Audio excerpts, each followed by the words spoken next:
Hey guys, quick little video here pertaining to some starter issues with a Polaris Ranger 570 full size. We'll go over this in a little bit, but starter is buried down in here. We'll cover that in another video. However, we just wanted to show you how to bench test your starter to see if it's any good. We've backed into this from testing battery and solenoid and all that fun stuff. But as you can see, we have a remote starter switch. You can get these at O'Reilly's. Pretty cheap. That's hooked up to the positive side of the battery, going to the positive side of the starter. Negative cable goes to the housing over here. And then all you do is hit the switch. So I'd recommend that you kind of hold this down a tiny bit because it'll want to jump around. Also, I'd recommend if you suspect this as being bad, don't lay on the starter switch here because there's probably a short in the motor, and these wires will get hot. But as you can see, when we hit this, she turns, and that's exactly what we're looking for. I'm going to put the broken one down here on the ground, do the same thing. Obviously you won't be able to know that the wires are getting hot, but we've already done the test and they do get pretty warm. Okay guys, before you even start this job, get in here and take this out and slide this pin out of here. This will save you a lot of grief. I can't get it with only one hand. So give me a second, see what I'm talking about. All right guys, as you can see, that's out of there. Just a pin that slides through here with the cotter. This allows the bed to go way up and you can now get in here. So something else to do before you jump at the starter, you can try banging that with a hammer a little bit, see if it'll go, get you out of your pickle. But then, obviously test your battery. You can also jump the solenoid too, which is under the seat. And you can, get some wires on here, just like we're gonna bench test this. You could test it and skip all the electronics by hooking up power and ground to this thing to see if it'll turn over. So probably worthwhile doing. The one we found was $89, but they sell these close to almost $300. So worth making sure you got the right problem figured out. Okay guys, so we're gonna test this old starter. Same process. Negative side of the battery, grounded. That's grounded to the case of the unit. Hot, goes to that post. So when you test this, and if you think it's bad, there could possibly be a short in the motor here. So don't lay on this button because these wires will get hot. But as you can see, when we hit this, there is nothing. Another tell is we can't spin this with our fingers. The other one's, spun pretty freely. But yep, problem confirmed. You could do this while this is in the Polaris as well. You would just have to get cables to these connections, which will be a little tricky. This post not too bad. The ground, you'd need a smaller, you couldn't use a jumper cable like this. You'd have to use something that had some alligator clips, smaller. All right, on to the next step. All right guys, now we're at the point of stabbing this thing back in here. So as you can see at my pinky, there's an O-ring on here. I recommend you put some, some kind of grease. I use dielectric grease here because this actually pushes into this housing down here. So this will be hard for me to actually hold the camera and do, but this bolt here, it's probably best that you have that in there already. And what you're going to need to do is put this in, and again, it goes right there. So this piece is going to slide in there, and it's best if you pre-fit this bolt, because I honestly don't think you could get it in because it's so daggone long. It needs to be in there.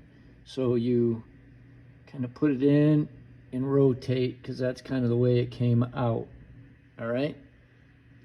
I'll catch you here after I get it installed. Another little tip. It's good to have this, the air box kind of moved out of your way. We had to do a fair amount of work on the other side to get the wires off. Again, very hard to see, but you need to access through the back side here. And it was just nice to have it out of the way. Catch you in a minute. Okay guys, we got her seated in there. So that photo before, you could see the O-ring was hanging out, so it pushes in this way, and then there you go. Come on, focus. That bolt right there, that's the one that you have to pre-feed, and so you see how it's sticking out on the left hand side there, the heads up. You have to do that because it threads into the block there. So as long as you have it in there, before you start, you can feed that thing in there. Obviously, this was a nightmare to get out. Make sure you you got your patience hat on. But it's just those two bolts. Once you get the two bolts, there's a ground that goes right there. And then the hot wire goes there. I'll show you that when we're all done. Catch you in a minute. All right, guys, get you back in here again. So, we got both of those bolts in there. All right, guys. Yep, we got both of the bolts in there. Right by the tip of the light, that bottom one, that's the nasty one. Did I say nightmare before? This one's not too bad, but it is best to get this one in and started, and then this one's not too bad to get at. Actually come into it from this side where the light's at. You can snake your hand through here. So we are at the point of getting ready to hook the wires back up. So we'll catch you back in a minute. Okay guys, as you can see, I got the wires back on the ground. Zoom in here. The ground goes on that one. Positive there. Took the air box completely out of the way because you can get a little bit more room in through here. So now it's moment of truth. We got the battery hooked back up. Make sure that when you're doing this, guys, you disconnect the battery. So time for the moment of truth. Brake pedal down.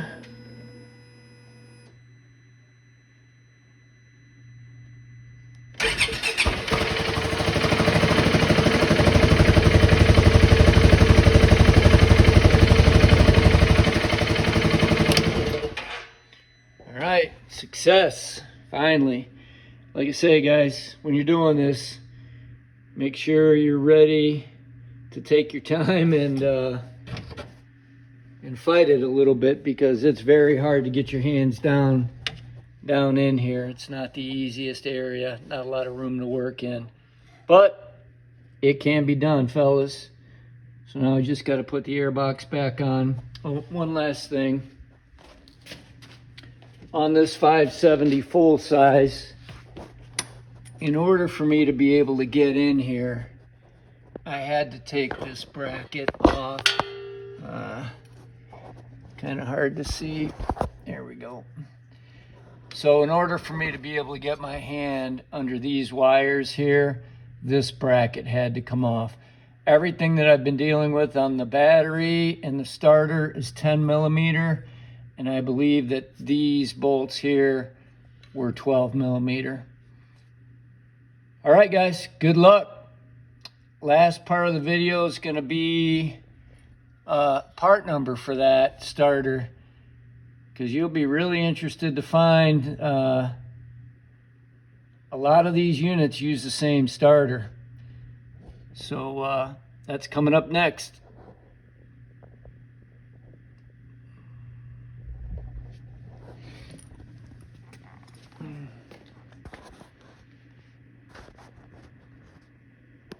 Wanted to give you guys a little bit better shot of those bolts I had.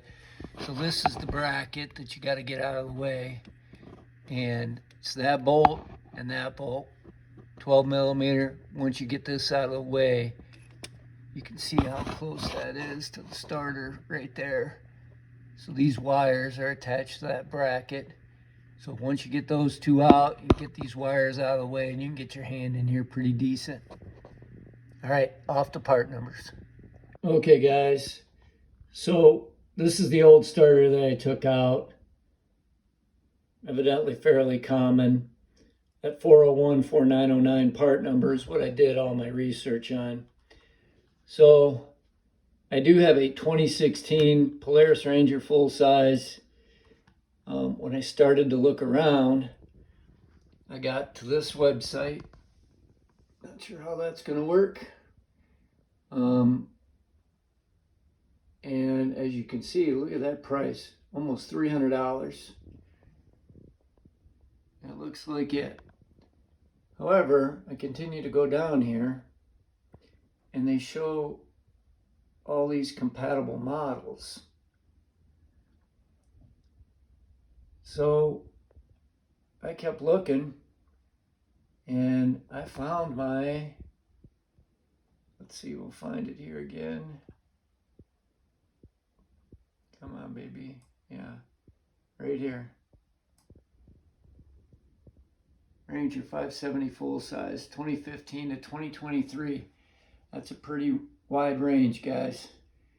So at any rate, kept Google searching, and this is as of 11/22/2024,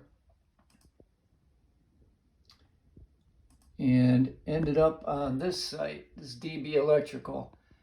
I've been through some threads on Polaris and whatnot, and people talk highly of this DB Electrical. Look at that price difference. And that is the starter. Now I know that says 2014 to 2015, but as you saw on that other web page, it will fit all the way up to 2023. So that's the one we just installed and are currently having good luck with.